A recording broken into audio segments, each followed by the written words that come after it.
Bonjour à toutes et à tous, bienvenue à cette Bonjour. conférence de presse qui lance l'édition 2022 du Déméter, ouvrage annuel sous la tutelle du Club Déméter qu'on réalise en partenariat avec l'IRIS maintenant depuis 4 éditions. Le Déméter 2022, c'est comme tous les ans un collectif d'auteurs, d'experts internationaux français pluridisciplinaires qui sont mobilisés pour produire 1 kilo de connaissances, 400 pages d'analyse prospective géoéconomique, technique, environnementale sur les grands défis de l'agriculture et de la sécurité alimentaire mondiale. Merci à vous tous de cette présence ce matin pour découvrir en avant-première les contenus de cette édition, la 28e, qu'on vient tout juste de recevoir dans nos locaux, puisque vous n'êtes pas sans savoir qu'il y a des tensions sur le marché des matières premières, et y compris sur l'industrie du bois et notamment le papier. Et nous avons reçu l'édition 2022 du Déméter il y a 30 minutes. Nous sommes très heureux de pouvoir vous la présenter toute chaude, puisque la livraison vient d'être effectuée dans nos locaux à Paris. Merci beaucoup en tout cas de votre suivi ce matin et j'ai le plaisir tous les ans de co-diriger cet ouvrage avec Mathieu Brun et je vais lui laisser la parole pour animer cette séance. Merci aussi aux collègues auteurs qui ont contribué à cette édition de faire leur petite présentation comme convenu et à tout à l'heure.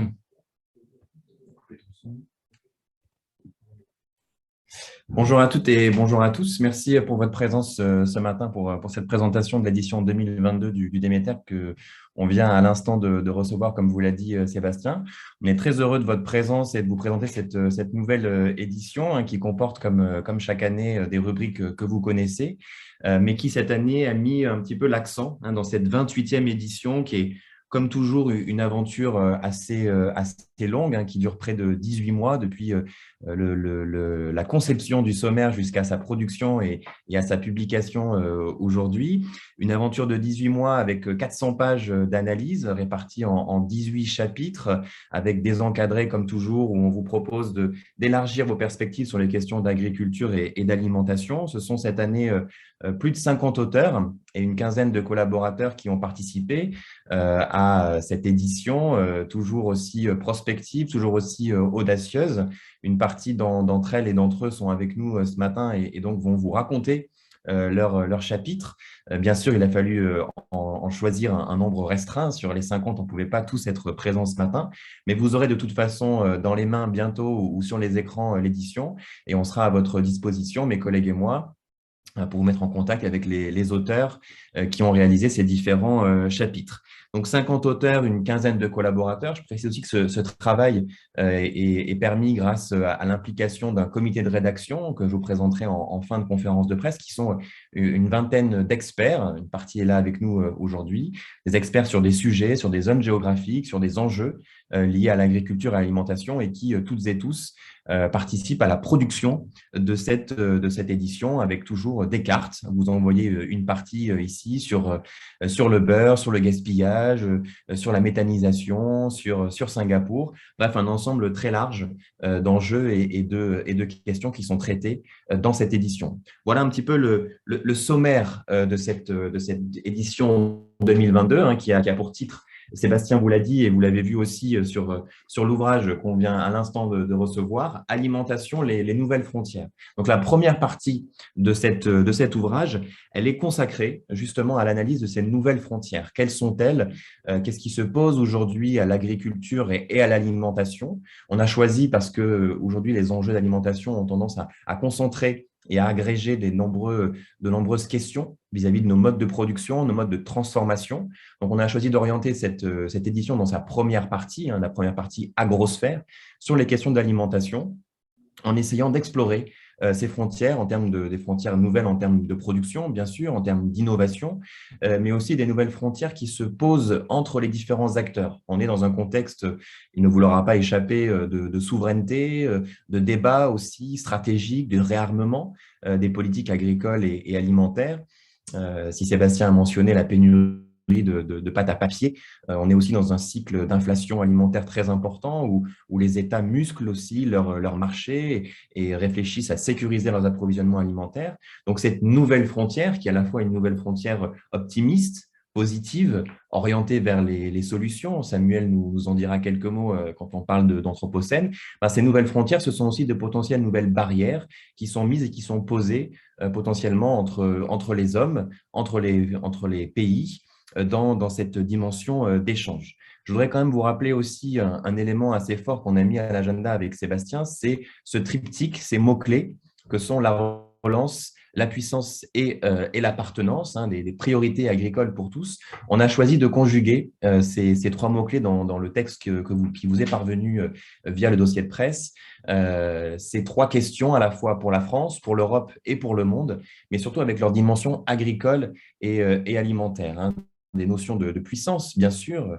Pierre Blanc revient dans l'édition 2022 sur l'alimentation au prisme de la géopolitique, hein, parce que parler d'alimentation, c'est parler d'un levier de puissance, d'un marqueur de puissance. On parle de la Turquie également, on parle de Singapour avec Jean-Yves Chou dans un chapitre qu'on a coécrit, hein, ce petit État qui est en train aussi de réfléchir à sa sécurité alimentaire et à la sécurisation de ces approvisionnements. Une nouvelle frontière en termes de puissance, hein, c'est aussi une nouvelle frontière en termes de relance, hein. Les plans de relance économique font une place importante à l'agriculture.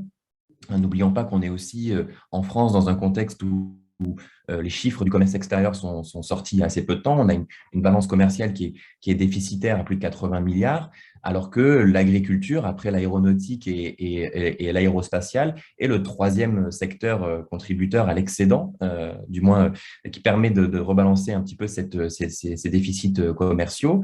Donc, ce sont des éléments qui comptent aussi sur le plan économique et qui comptent sur le plan de l'ensemble de la filière agroalimentaire. L'expertise qu'on trouve dans cet ouvrage, elle est extrêmement variée, elle est très vive, hein, avec ces 40 auteurs qui nous rappellent finalement que manger est loin d'être banal. On en avait déjà beaucoup parlé dans l'édition 2021 l'année dernière, en parlant d'enjeux de sécurité, de santé et de soutenabilité. Cette année, ce sont de nouveaux mots-clés, parce qu'il y a des comportements nutritionnels, des comportements de consommation qui apparaissent de manière très différente, hein. On le voit grâce au chapitre sur bien manger pour bien vieillir, avec les enjeux de seniorisation, mais aussi les attentes très différentes, hein. Quand on veut manger la planète dans son assiette, ça pose des questions de logistique, ça pose des questions également d'échange et de production. On est aussi sur des nouvelles frontières de l'alimentation avec les enjeux d'éducation, avec un contexte aussi où on veut relancer ce lien entre le consommateur et le producteur. Donc, c'est des barrières et des frontières qu'il faut aussi essayer d'abolir et qui sont très importantes à discuter. On essaye aussi de poser des questions qu'on voit peut-être un peu moins traitées, et ces questions sont relatives à ces nouvelles frontières. Je pense par exemple au chapitre sur les normes et la bataille stratégique qui se libre aussi sur le plan des normes alimentaires. Nos amis Gérard Boivin et Christian Mayer reviennent sur ces enjeux, hein, comme étant cette face cachée de l'alimentation, la normalisation, normalisation volontaire, notamment des entreprises, comme un outil aussi géoéconomique. On parle de la Chine, bien entendu, avec sa capacité normative, son pouvoir normatif, un élément qui est très important et qui est détaillé par Marina Porias, qui est membre du comité de rédaction. Et bien sûr, quand on parle de nouvelles frontières, on parle aussi de nouvelles manières de s'alimenter. On n'est pas encore complètement sorti, mais en tout cas, on espère voir la sortie de cet épisode de Covid-19 avec un vrai bouleversement sur nos modes de restauration. Je pense aux restaurations collectives. Et là, on peut compter sur Olivier Schramm pour nous brosser ce paysage des changements qui touchent la restauration collective demain dans le futur. N'oublions pas aussi que l'alimentation, quand on réfléchit aux nouvelles frontières, c'est aussi penser les formes de précarité nouvelles, les inégalités face à l'alimentation, qui peut nous sembler banale de notre côté, mais qui l'est de moins en moins pour beaucoup de gens sur la planète, hein. Le contexte de hausse des matières premières, des prix des matières premières agricoles et les contextes de tension, hein, un peu plus à l'est de l'Hexagone, nous rappellent aussi que se nourrir peut être difficile dans de multiples territoires. On a choisi de mettre l'accent sur des territoires chaotiques, comme les camps de réfugiés avec Alice Corbet, mais aussi des territoires ultramarins, puisqu'on réfléchit bien entendu à la contribution des territoires ultramarins français à la sécurité alimentaire, mais on retourne la question, on demande, tiens, Mayotte, comment est-ce que Mayotte se nourrit au cœur de l'océan Indien, avec les enjeux démographiques, politiques, sociaux et économiques? Qu'en est-il de cette sécurité alimentaire et quelles sont les frontières d'une île comme Mayotte sur le plan alimentaire? Et puis, on pose cette question essentielle, je crois, des franges, les franges urbaines, les franges rurales. Est-ce que se nourrir en milieu rural est facile et difficile? On interroge ça donc avec des collègues de l'ISARA dans un chapitre collectif. Toutes ces nouvelles frontières, nos auteurs qui sont avec nous ce matin vont vous les présenter dans quelques minutes. Je rappellerai juste deux, trois éléments sur la partie regard d'avenir, hein, qui sont des sections automatiques dans l'ouvrage où on parle d'innovation, on parle de nouveaux produits ou de produits qu'on avait peut-être mis un petit peu de côté sur la table, ou en tout cas dans nos visions géopolitiques, hein. Il s'agit par exemple du beurre, le retour en grâce du beurre, quelques semaines après la polémique habituelle au moment des galettes des rois et des risques de rupture d'approvisionnement du beurre. On regarde aussi les agroéquipements du futur. Comment est-ce qu'on va produire demain? Quels enjeux se posent aussi en termes de transition agricole et environnementale en rentrant par cette question de l'équipement des agriculteurs? Delphine Aklob vous parlera de sécurité alimentaire sur les rails. Pensons logistique et pensons à ces manières dont les frontières se dessinent, se redessinent ou se découpent vis-à-vis de la logistique alimentaire. On a le plaisir aussi cette année, l'année dernière, on vous avait amené dans l'espace avec Thomas Pesquet. Cette année, on a deux grands témoins qui nous ramènent les pieds sur terre et qui nous ancrent dans des réalités sociales, démographiques, politiques, qui parfois nous échappent. Ce sont les Afriques, des Afriques qui sont en marche vers la transition numérique et vers, bien entendu, de nouvelles frontières technologiques, de nouvelles frontières aussi alimentaires, agricoles. Je fais un parallèle avec un autre chapitre sur le e-commerce alimentaire et donc ces nouveaux enjeux pour l'Afrique qui se posent aujourd'hui en termes d'acteurs présents, hein, dans l'ensemble de l'ouvrage.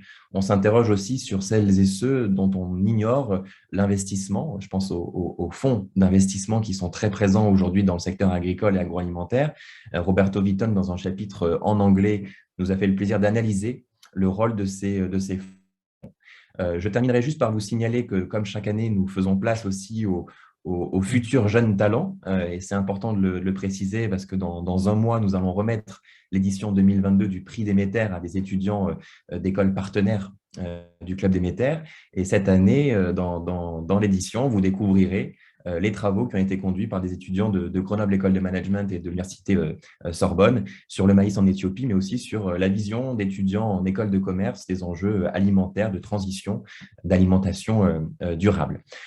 Voilà pour ce portrait assez large, brossé assez rapidement en termes de pays, en termes de sujets, en termes de thèmes.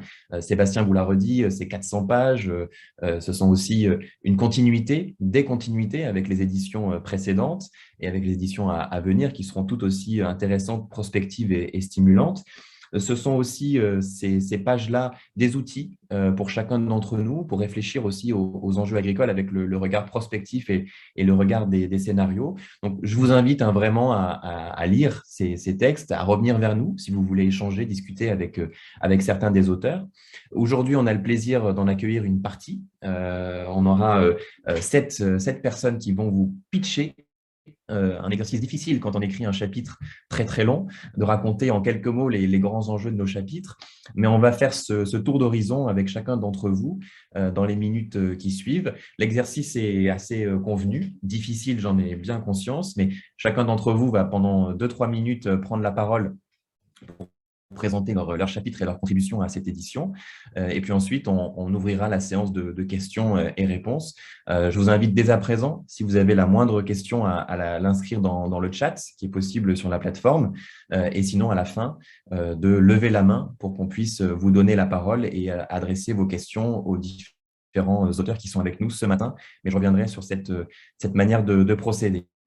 Je vais tout de suite ouvrir le bal et donner la parole à Samuel Rebullard qui est avec nous ce matin. Je te laisserai allumer ton micro, Samuel, Bonjour à tous. professeur agrégé à l'Université Paris-Saclay et qui a mis l'alimentation au défi de l'Anthropocène, mais qui s'est lui-même mis un challenge important, c'est de couvrir, de trouver des solutions pour aller vers des systèmes alimentaires plus durables. À toi, Samuel, merci beaucoup. Merci Mathieu, merci Sébastien. Bonjour à tous et à toutes. J'ai effectivement écrit un chapitre qui s'intitule « Les futurs alimentaires au défi de l'Anthropocène dans ce Déméter 2022 ». Nous sommes partis de l'idée que l'alimentation a des conséquences sur notre santé et que la production alimentaire a elle-même de nombreux impacts environnementaux. Donc les régimes alimentaires, c'est finalement la résultante la plus visible pour tout un chacun, des systèmes alimentaires.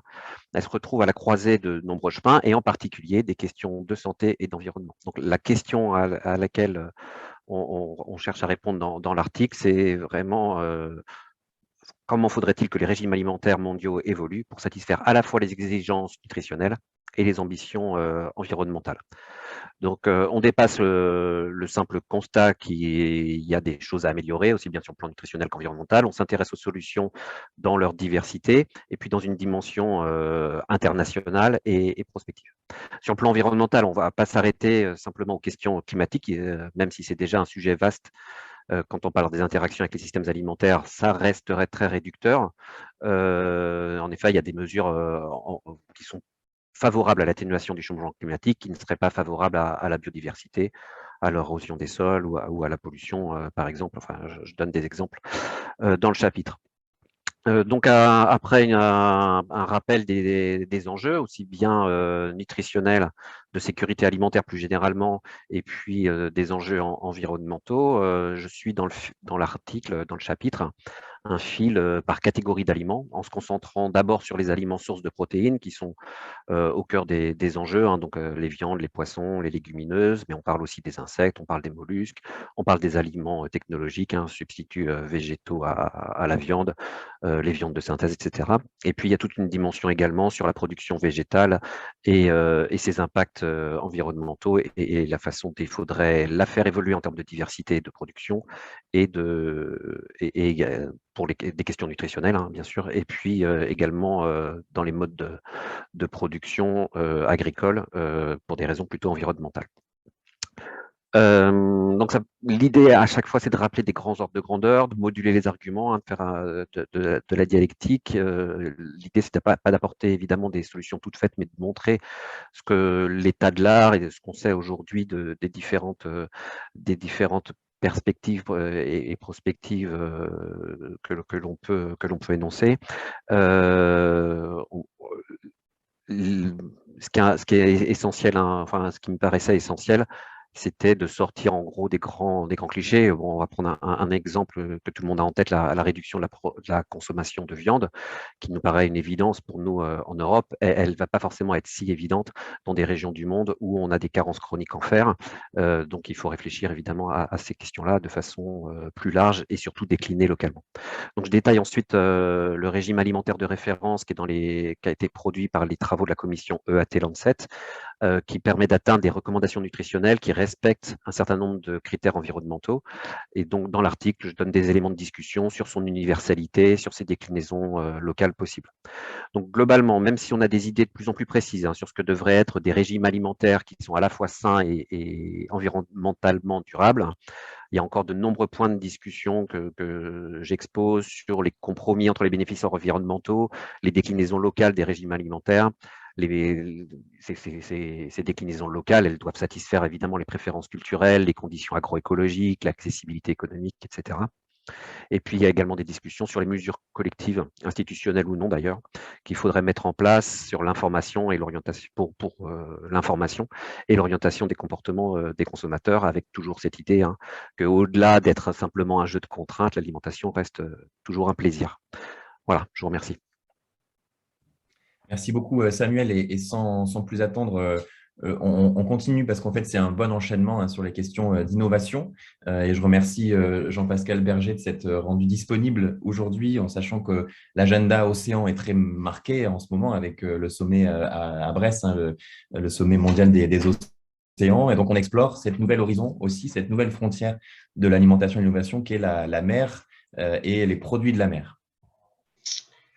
Merci Mathieu, bonjour à tous et à toutes. Donc ce travail a été mené conjointement avec Raphaël Legouvello et notre chapitre en fait est divisé en deux parties distinctes. La première qui concerne la production et la capture des produits de la mer et la deuxième qui concerne plus particulièrement leur transformation pour un usage alimentaire. Donc dans cette première partie, nous avons mis en parallèle les activités de pêche et les activités d'aquaculture, et nous nous sommes interrogés sur la durabilité de la pêche comment pouvions-nous agir, quels étaient les facteurs qui limitaient la capture des espèces au sein des océans, puisque vous n'êtes pas sans savoir que malgré tout le perfectionnement de toutes les technologies de pêche, depuis une quinzaine d'années, on stagne en termes de volume capté. Il y a aussi une prise de conscience environnementale et la volonté, au moins du consommateur, si ce n'est des acteurs, de limiter en fait notre activité de capture afin de reconstituer les stocks. Donc nous nous sommes interrogés sur justement les limites vers lesquelles nous l'entendaient dans les activités de pêche, quels étaient les facteurs positifs, quels étaient les facteurs négatifs qui influençaient ces activités de pêche. Sachant que depuis maintenant une petite dizaine d'années, l'aquaculture, en termes de volume, est arrivée au même niveau et a même récemment dépassé les activités de pêche. C'est-à-dire que l'homme sur Terre consomme maintenant plus de poissons d'élevage, enfin de produits de la mer d'élevage, pas que du poisson, que de produits pêchés. Et donc, nous nous sommes interrogés sur ces nouvelles pratiques en aquaculture, avec notamment ce qui est à la mode, c'est le multitrophisme, à savoir une aquaculture intégrée dans laquelle on va essayer de recréer une boucle alimentaire, les déjections de l'un servant d'aliment pour les autres, etc. Donc, en fait, c'est une culture qui va mener des poissons, des crustacés, des mollusques et des micro-organismes de type microalgues. Nous nous sommes interrogés sur la durabilité de cette aquaculture, de ses limites à son expansion, avec notamment tout ce qui concerne l'alimentation des poissons d'élevage, qui sont de préférence des poissons carnivores, qui sont préférentiels, ceux que l'Europe et l'Amérique du Nord consomment sont préférentiellement des poissons carnivores, donc qui nécessitent un apport conséquent de protéines dans leur alimentation. Protéines qui peuvent être apportées et qui sont encore majoritairement apportées par une pêche minotière, donc une pêche dédiée à la capture de poissons pour nourrir les poissons. Nous nous sommes également interrogés sur les alternatives végétales. Est-ce qu'on pouvait faire du thon végétal? Est-ce qu'on pouvait faire de la crevette végétale? Donc, on vous présente quelques exemples qui sont relativement récents. Donc, ça, c'est pour la partie production. Et puis pour la partie transformation, nous nous sommes interrogés sur le devenir de nos pratiques avec la volonté duale qui est de manger plus simple, plus naturel avec des circuits plus courts et d'un autre côté de manger des produits qui soient déjà tout prêts à réchauffer, etc. Sans odeur, ne pas se salir les mains à éplucher du poisson. Et donc nous nous sommes interrogés sur ces pratiques de consommation, mais également ces pratiques de transformation, et nous avons regardé dans le détail quelles pouvaient être les améliorations à apporter aux industriels de la transformation afin de limiter au maximum ces pertes, ces résidus, ces déchets, ces coproduits, et convertir en fait tout cela en une ressource qui pourrait être utilisée pour d'autres applications. Je vous remercie. Merci beaucoup Jean-Pascal, et je précise qu'en fait on a fait le choix il y a 18 mois de faire un chapitre plutôt que parler de la viande in vitro et de toutes ces innovations qui sont déjà traitées, mais d'aller en mer en fait. Et vous connaissez l'intérêt de Sébastien pour la mer, et donc c'était aussi un chapitre important avec une expertise complexe, mais après avoir parlé des algues dans le 2021, il nous semblait aussi logique de continuer à explorer ces dimensions maritimes. Merci beaucoup Jean-Pascal et Raphaëlla pour cet excellent chapitre.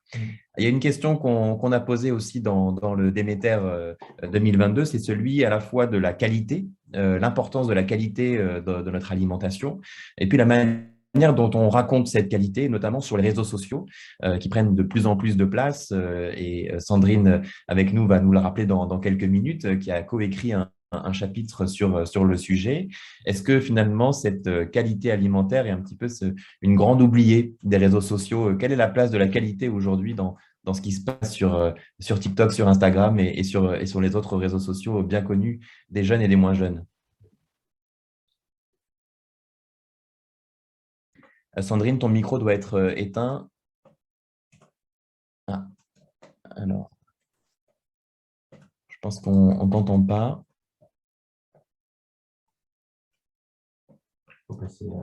Bon, je vais passer à la suivante. Je te laisse peut-être te déconnecter et te reconnecter pour qu'on puisse t'entendre juste après ou juste à la fin. Et donc, je vais donner la parole tout de suite à Amaury Bessard, qui a essayé de travailler avec nous. On est toujours dans ces mêmes enjeux à la fois de puissance, de soft power, mais aussi de place des réseaux sociaux et de l'importation, de l'exportation de certains modèles alimentaires. Et donc, on est parti avec Amaury, qui est normalement connecté avec nous ce matin, sur la Corée du Sud et cette recette gagnante pour le soft power de Séoul. Et bonjour à toutes et à tous, merci beaucoup. J'ai le plaisir de vous d'apporter au Déméter un éclairage plus culturel sur l'influence d'un pays qui m'est cher puisque j'y suis né, c'est la Corée du Sud. C'est un sujet intéressant pour nous et pour moi parce que c'est un sujet qui fait déjà partie du quotidien. Si vous êtes amateur de cinéma, vous connaissez le cinéma coréen avec Old Boy ou Parasite.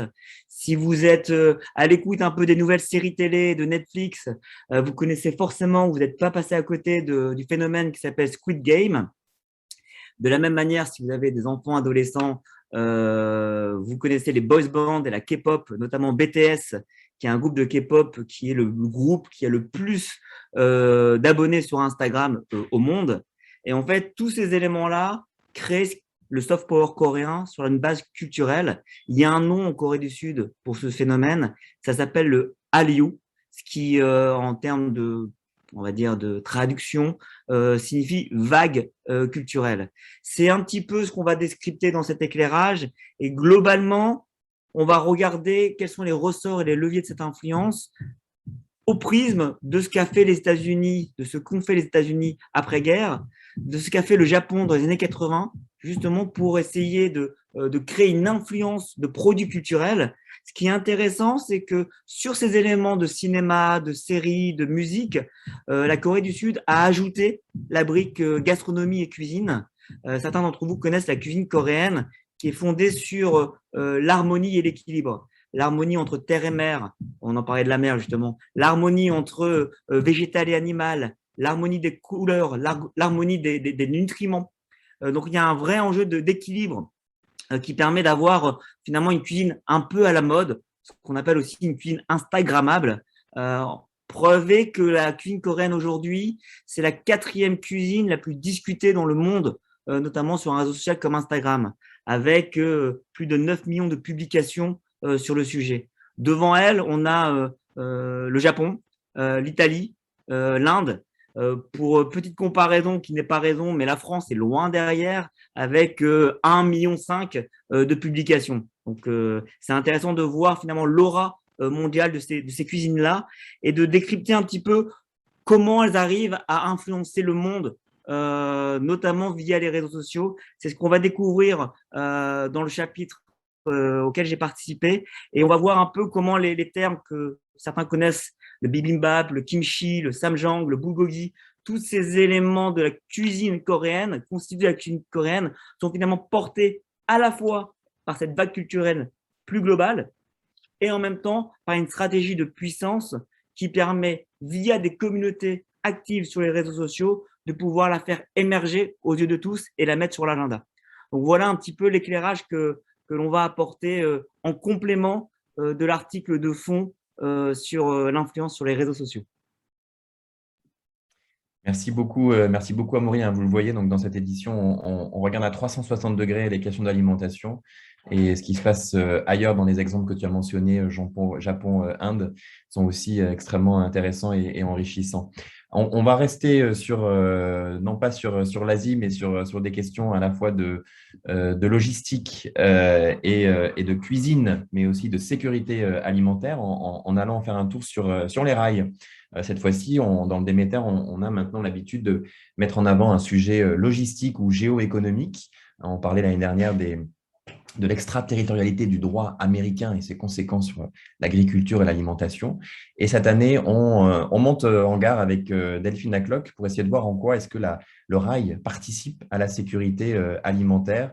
Un débat important, surtout, comme Delphine le rappelle, dans le cadre des nouvelles routes de la soie chinoise qui ont des autoroutes de rail, d'export et d'importation. Merci Delphine. Bonjour à tous, j'espère que vous m'entendez bien. Donc, mon chapitre est consacré effectivement aux enjeux alimentaires et logistiques. Pour introduire ce chapitre, je voudrais commencer par vous proposer 2 exemples qui ont nourri la réflexion. Celui du train des primeurs en France entre Perpignan et Rungis, qui a été interrompu pendant 2 ans et dont la liaison a été réouverte à l'automne dernier, avec un très fort soutien du gouvernement dans le cadre notamment du plan climat.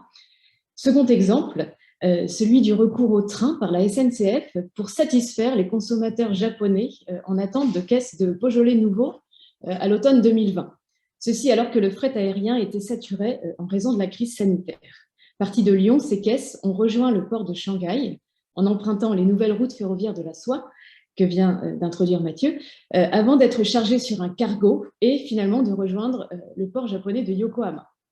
Donc vous l'aurez compris, l'idée directrice du chapitre était de s'interroger sur une sorte d'engouement contemporain pour le ferroviaire dans un double contexte, celui de la crise sanitaire et de la crise climatique.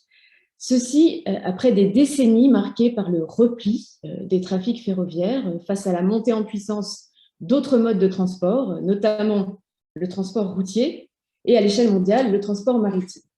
Donc moi, j'ai cherché à analyser pour ce Déméter 2022, le rôle du rail dans les logiques d'approvisionnement et de sécurité alimentaire de différents États qui investissent aujourd'hui massivement dans le ferroviaire. Derrière ces soutiens financiers se dessinent à la fois des objectifs de conquête de marché à différentes échelles et puis des objectifs environnementaux. Alors, notre objectif a été bien sûr de décrypter les grands projets contemporains, celui de la Belt and Road Initiative menée par la Chine, mais aussi les projets d'autoroutes ferroviaires et la construction de ports secs qui se multiplient sur le continent européen et en France. Alors, au-delà de ces grands projets actuels, le chapitre offre également une perspective un peu plus historique en éclairant les liens entre rail et production agroalimentaire depuis le 19e siècle. J'ai notamment cherché à rappeler le rôle décisif du chemin de fer dans la construction des États-Unis, dans cette conquête de l'Ouest par les farmers américains. Et c'est d'une certaine façon un même mythe, celui de la conquête et du contrôle géopolitique de l'Ouest chinois, qui semble également guider la Chine aujourd'hui. Alors, ce chapitre s'inscrit également dans une optique de prospective en questionnant les enjeux à venir du transport de produits alimentaires par le rail, avec des contraintes liées au transport de produits périssables à haute valeur ajoutée qu'il faut dépasser.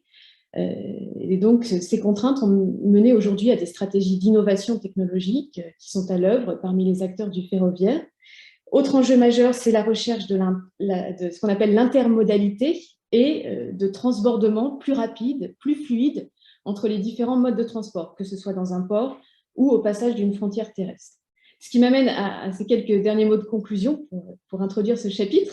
Il semble que l'avenir du ferroviaire, tel que je l'ai envisagé, va reposer en fait sur sa capacité à s'intégrer dans des chaînes logistiques complexes, sur un mode qui est celui de la complémentarité avec le maritime, avec le fluvial, avec la route, plutôt que la concurrence qui est souvent mise en avant en fait. Voilà, je vous remercie beaucoup de votre attention. Merci beaucoup, merci Delphine. Merci pour ce chapitre. Je précise aussi que tu as rejoint le comité de rédaction du Déméter depuis quelques mois maintenant et on est très heureux que tu participes à nos réflexions. Alors, je vais tout de suite continuer ce tour de table. Je sais que Sandrine s'est reconnectée. On reviendra vers toi à la fin. Puisqu'on est sur les questions de logistique et qu'on était sur Terre, du moins dans les trains, je vous propose que cette fois-ci, on aille voyager un petit peu plus loin, qu'on continue nos réflexions sur l'espace avec Quentin Mathieu, lui aussi membre du comité de rédaction du Déméter et qui a exploré cette nouvelle frontière qu'est l'espace et peut-être pourrait nous mener vers une nouvelle guerre des étoiles. Merci Quentin. Oui, tout à fait. Là, on fait plus que même voyager. Disons qu'on va vers les confins de l'univers. Pour vous présenter rapidement mon article, tout simplement, il y a un fil conducteur en fait qui m'a mené à poser ce sujet. C'était d'abord le cinéma. Pourquoi le cinéma? Parce que sur ces 10 dernières années, comme vous l'avez constaté, vous avez certainement vu de nombreux blockbusters au cinéma qui traitaient de l'espace et surtout aussi de la question alimentaire. Plus précisément, si vous avez vu Interstellar ou Seul sur Mars, vous avez constaté que maintenant, aujourd'hui, le cinéma traite l'espace sur un socle, en fait, véritablement de connaissances scientifiques et avec une focale assez importante sur les enjeux qui sont liés, en fait, à l'alimentaire et à l'alimentation et même à l'agriculture en général. Sur Interstellar, en fait, le voyage interstellaire se justifie par le fait que l'agriculture se meurt sur Terre et qu'il faut aller explorer de nouvelles surfaces pour trouver de nouvelles ressources, alors que sur le sur Mars, justement, vous avez le cas justement d'un colon, en fait, du premier colon sur Mars, et qui met en terre des pommes de terre, en fait, pour pouvoir survivre.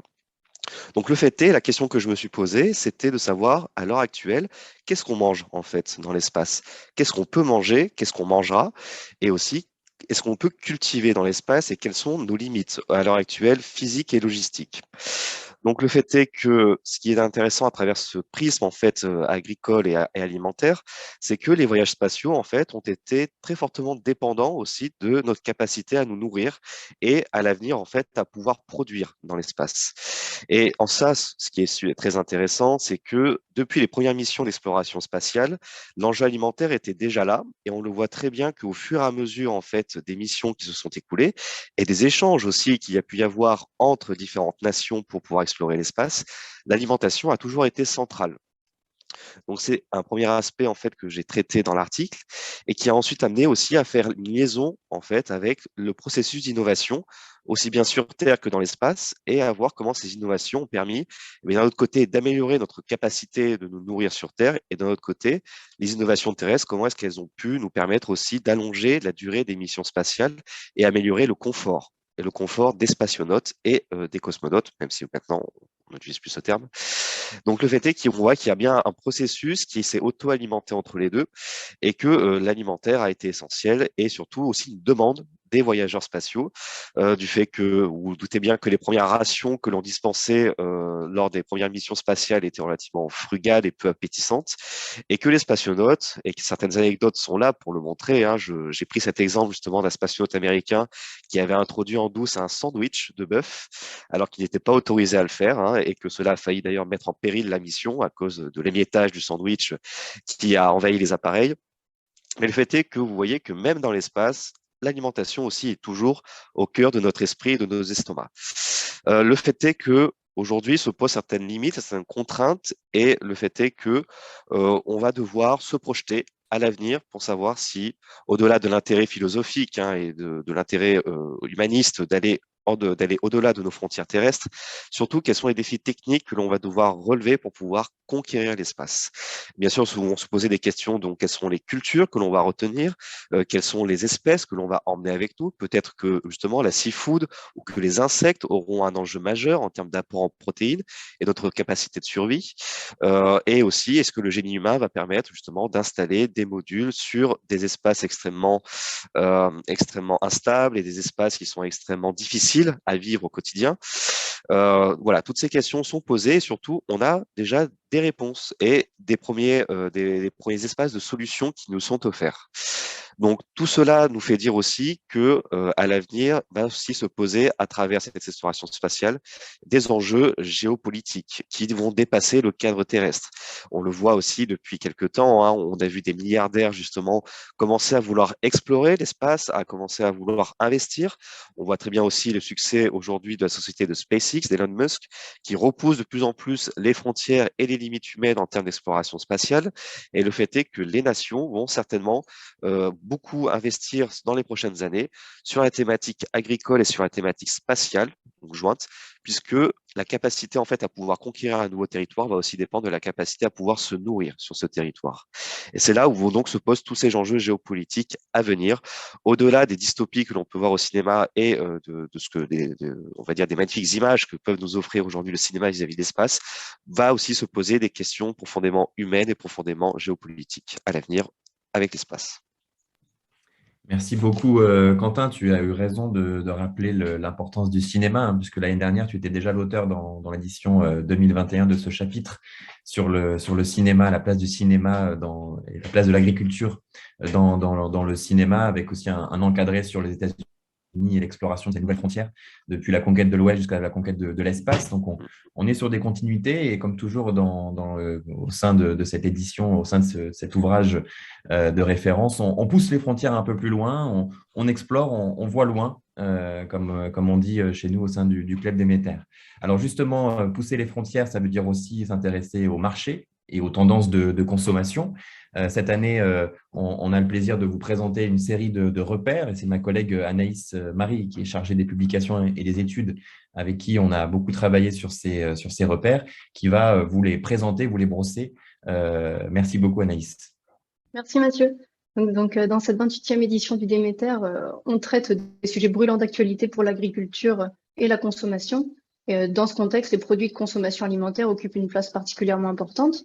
Donc, parmi de nombreux autres produits, on analyse les trajectoires de production, de consommation et d'échange des produits céréaliers, donc notamment la farine de blé, le riz ou les pâtes, mais également des fruits et légumes comme les pommes ou les oranges, la viande dont la volaille, les produits laitiers et d'autres produits comme le café, le thé ou le chocolat. Et ces produits sont tous stratégiques puisqu'ils impliquent non seulement un grand nombre de consommateurs à travers le globe, mais également un certain nombre de producteurs, de transformateurs, d'exportateurs et d'importateurs. Et le thé et le café illustrent bien cet aspect puisque à l'échelle mondiale, plus de 25 000 tasses de thé et 28 000 tasses de café sont bues chaque seconde. Ce sont donc des produits qui voyagent et des produits dont la consommation augmente. Le thé est par exemple majoritairement produit en Asie de l'Est et en Asie du Sud-Est, et il est fortement importé en Europe, en Asie centrale, au Moyen-Orient ou dans les pays du Golfe. Et le voyage effectué par ces produits du champ à la tasse peut poser question sur nos consommations et sur la tendance actuelle des circuits courts, puisqu'en Europe, la consommation du thé ou du café repose aujourd'hui et ne peut reposer que sur des circuits longs et mondialisés. Donc la trajectoire des produits alimentaires dans le Déméter est également analysée au regard des enjeux de société, et notamment du gaspillage alimentaire, puisque selon les calculs des Nations Unies, plus de 1,3 milliard de tonnes d'aliments seraient perdues ou jetées chaque année aux différentes étapes de production, aux différentes étapes du système alimentaire, ce qui représente environ un tiers de la production annuelle de nourriture dans le monde. Et bien que les pertes et les gaspillages ne soient pas similaires selon les pays, ce sujet est d'autant plus important que la sous-alimentation touchait encore entre 720 et 810 millions à peu près de personnes dans le monde en 2020. Donc cette situation est notamment aggravée par la crise sanitaire. Et au-delà de ces enjeux, la pandémie rappelle que l'insécurité alimentaire n'est pas un phénomène réservé aux pays pauvres, puisque les pays développés sont également confrontés à la précarité alimentaire. Par exemple, environ 10% de la population européenne y est exposée, et la France n'est pas épargnée, puisqu'en 2019, 5 millions de personnes environ avaient recours à l'aide alimentaire. Et en parallèle de la pandémie, les attentes des citoyens vis-à-vis des systèmes alimentaires s'accentuent, notamment en faveur d'une alimentation sûre, saine et soutenable, mais aussi abordable financièrement. Et on entend beaucoup parler en ce moment des viandes de laboratoire, mais il existe de nombreuses autres alternatives qui connaissent une croissance nouvelle, dont les alternatives végétales. Donc, par exemple, il y a 10 ans en France, les boissons à base de soja représentaient à peine 1% du marché des produits laitiers, contre plus de 10% aujourd'hui. Donc, pour terminer, les sujets et les produits analysés dans les repères du Déméter sont au cœur des enjeux sociaux, économiques et environnementaux. Ils sont porteurs d'importantes transformations, que ce soit du champ à l'assiette. Mais ici, donc, je vous ai exposé qu'une partie de ce que vous pourrez trouver dans les repères du Déméter, qui sont riches de sujets tout aussi importants et intéressants que l'eau potable, les produits de la pêche et de l'aquaculture, par exemple. Merci. Merci beaucoup Anaïs. Vous voyez, on vous a fait un petit peu une shopping list, une liste de courses pour essayer aussi de questionner ces produits qu'on consomme et qu'on met aussi, comme le cuir ou le lin ou le coton. On va essayer de faire de joindre Sandrine qui, j'espère, va pouvoir se connecter pour nous parler des enjeux de qualité alimentaire sur les réseaux sociaux. Est-ce que c'est cette grande oubliée dont je vous ai parlé tout à l'heure? Sandrine, est-ce que ton micro fonctionne? Alors, est-ce que vous m'entendez? Parfait, merci beaucoup Sandrine. Bon, très bien. Merci Mathieu. Effectivement, nous avons écrit ce chapitre qualité alimentaire, la grande oubliée des réseaux sociaux avec Frédéric Pichon de l'ENSAT. Et à travers ce titre et ce chapitre, finalement, nous questionnons la prise de parole des influenceurs sur les réseaux sociaux en ce qui concerne la qualité alimentaire. Alors, je peux rebondir sur le propos d'Olivier Frey dans le Déméter 2021 qui citait qu'on mange avec les yeux et que finalement, l'alimentation se prête énormément à la photographie, est très photogénique, mais on se demande aujourd'hui si le discours porte des notions de qualité, porte de la connaissance ou pas. Donc, pour aborder ce questionnement dans le chapitre, nous l'avons organisé en 2 temps. Un premier temps où on interroge la capacité des influenceurs sur les réseaux sociaux à être de vrais leaders d'opinion. Dans ce cas, ils devraient avoir une forte médiatisation. On ne reviendra pas là-dessus. Nous donnons les chiffres qui montrent qu'effectivement, les réseaux sociaux proposent à leurs utilisateurs une énorme médiatisation. La deuxième caractéristique du leader d'opinion, ce serait qu'il soit charismatique. On voit effectivement certains influenceurs food, comme Willy Trussardi qui a choisi la démarche bleu blanc cœur, Big Willy, qui est particulièrement charismatique et donc qui va bien faire passer son message auprès de ses followers. Et là, sur ce tout petit temps de parole, je voudrais juste pointer la dernière caractéristique d'un leader d'opinion qui serait son expertise. C'est-à-dire les influenceurs, savent-ils de quoi ils parlent? Connaissent-ils la notion de qualité alimentaire? Eh bien, par exemple, on va avoir plusieurs profils d'experts. On va avoir des chefs comme Cyril Lignac, que vous connaissez, qui va avoir plus de 3 millions de followers sur Insta. Mais des petits influenceurs, je peux citer Mamscook, qui est une nano-influenceuse avec 5000 followers, mais qui, elle, met les pieds dans les bottes, va au bord du champ et va se demander ce qui se passe en termes de production pour parler derrière de qualité alimentaire à ses followers. Néanmoins, dans le cadre de la Share in Fact, nous avons fait une étude sur 3000 posts d'influenceurs food. Et sur ces 3000 posts, il n'y en avait que 3% qui parlaient de bien-être animal, 2% qui parlaient de produits ou de consommation locale et 1% seulement de la cause environnementale. Donc finalement, l'étude des 3000 posts ne va pas du tout dans un discours de connaissance autour de la qualité alimentaire. Enfin, la deuxième partie du chapitre que nous avons rédigé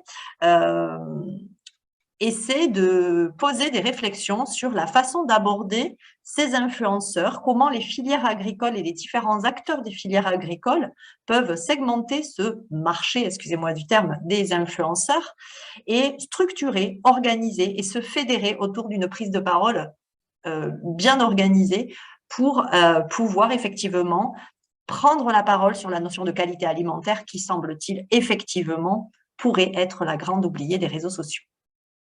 Merci. Merci beaucoup. Merci Sandrine pour cet exposé, pour ce chapitre.